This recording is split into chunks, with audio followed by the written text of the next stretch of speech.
Ya, pemerintah terus berupaya mencari solusi agar sistem pensiun ASN lebih berkelanjutan dan tidak semakin membebani APBN. Seiring bertambahnya jumlah ASN yang memasuki masa pensiun, anggaran yang dialokasikan untuk pembayaran pensiun juga semakin besar. Tak hanya itu, biaya operasional untuk pembayaran manfaat pensiun juga mengalami fluktuasi dari tiap tahunnya.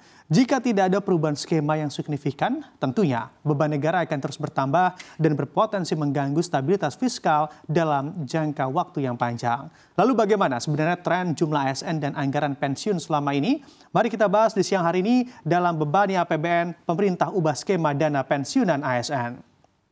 Kita bahas terlebih dahulu begitu ya terkait besaran pensiun ASN dari tahun ke tahunnya. Karena memang saat ini ASN di Indonesia terus terjadi peningkatan dan juga berdampak pada membesarnya anggaran yang harus dikeluarkan oleh negara untuk gaji serta pensiun mereka. Bisa kita lihat di sini begitu ya, di tahun 2024 anggaran belanja pegawai yang digunakan untuk membayar pensiun ASN serta TNI Polri tercatat bahkan hingga 164,4 triliun rupiah. Angka yang tidak sedikit tentunya.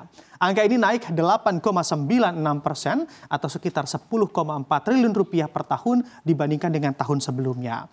Nah, kenaikan ini tidak hanya berasal dari bertambahnya jumlah ASN yang pensiun, tetapi juga dari kebijakan kenaikan tunjangan dan penyesuaian nilai manfaat pensiun.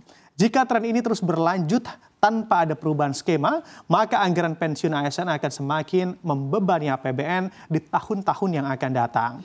Lalu bagaimana dengan biaya operasional yang dikeluarkan oleh pemerintah untuk membayar manfaat pensiun ini yang juga nominalnya bisa dikatakan besar begitu ya. Kita lihat di slide selanjutnya. Nah, di sini selain dana pensiun yang terus meningkat, biaya operasional untuk pengelolaan dan pembayaran manfaat pensiun juga mengalami fluktuasi setiap tahunnya. Seperti halnya pada tahun kita ambil contoh di tahun 2018 begitu ya. Di tahun 2018 biaya operasional pembayaran pensiun bahkan sudah mencapai 997 miliar rupiah. Dan tahun berikutnya meningkat menjadi 1,01 triliun rupiah di tahun 2019 dan tren kenaikan ini terus terjadi dalam beberapa tahun setelahnya. Namun sepanjang di tahun 2022 hingga tahun 2024 kita amati begitu ya. Di sini justru biaya operasional mengalami penurunan sekitar 700 miliar rupiah dan hal ini juga terjadi akibat adanya efisiensi dalam proses administrasi dan pembayaran dari pembayaran pensiun yang ada. Nah, meski demikian terpantau di tahun 2025 biaya operasional diperkirakan kembali naik, bahkan menurut hitung-hitungan dari Kementerian Keuangan RI bisa mencapai 850 miliar rupiah. Kenaikan ini juga disebabkan oleh bertambahnya jumlah penerima pensiun dan peningkatan biaya administrasi untuk sistem pembayaran yang lebih modern dan juga efisien. Lalu bagaimana perkembangan jumlah penerima pensiun ASN dari tiap tahunnya? Kita lihat di slide selanjutnya.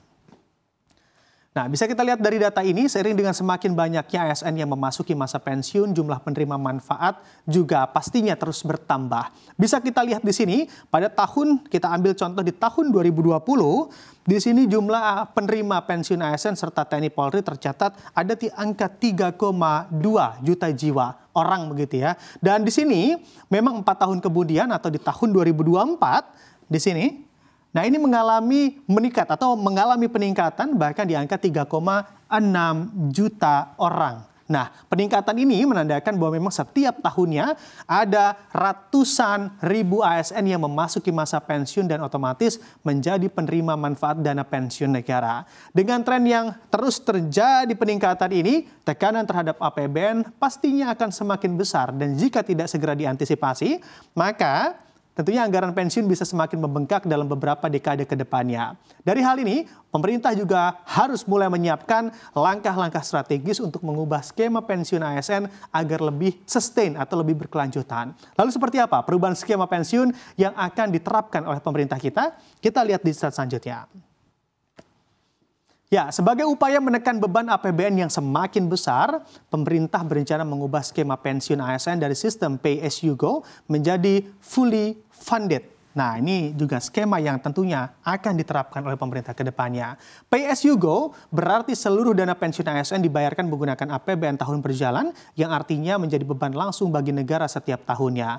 Namun, dengan skema fully funded, ASN akan ikut berkontribusi dalam pendanaan pensiun mereka melalui pemotongan gaji atau iuran yang dikelola oleh lembaga dana pensiun. Skema ini diharapkan dapat mengurangi beban APBN yang selama ini terus terjadi peningkatan sekaligus membuat dana pensiun lebih mandiri dan berkelanjutan dalam jangka waktu yang cukup panjang. Sementara itu, untuk cara pembayarannya, Kementerian Keuangan RI berencana mengubah cara pembayaran dana pensiun pegawai negeri sipil, TNI dan juga Polri, di mana Direktur Jenderal Perbendaharaan Kementerian Keuangan Astera Bakti Primanto Asra Primanto Bakti menegaskan selama ini pembayaran uang pensiun dilakukan PT Taspen Persero dan PT Asabri Persero. Nantinya Direktorat Jenderal Perbendaharaan atau DJPB Kementerian Keuangan akan mengambil alih langsung tugas tersebut. Alasannya, Kementerian Keuangan merasa ada banyak kesamaan fungsi antara DJPB dengan Taspen dan PT Asabri selaku penanggung jawab uang pensiunan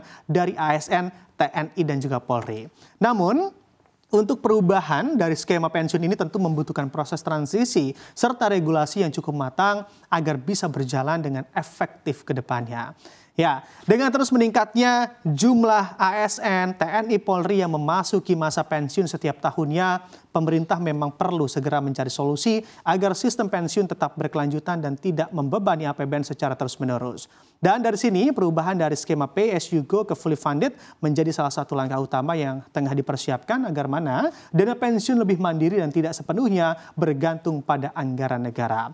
Meskipun dalam skema ini juga masih dalam perencanaan dan transisi, diharapkan dalam beberapa tahun ke depan, sistem pensiun yang lebih modern dan berkelanjutan dapat segera diterapkan oleh pemerintah kita. Kedepan pemerintah dan institusi terkait diharapkan juga dapat mengelola perubahan ini dengan baik, sehingga sistem pensiun tetap memberikan manfaat bagi para ASN yang telah mengabdi untuk negara tanpa membebani keuangan negara secara berlebihan.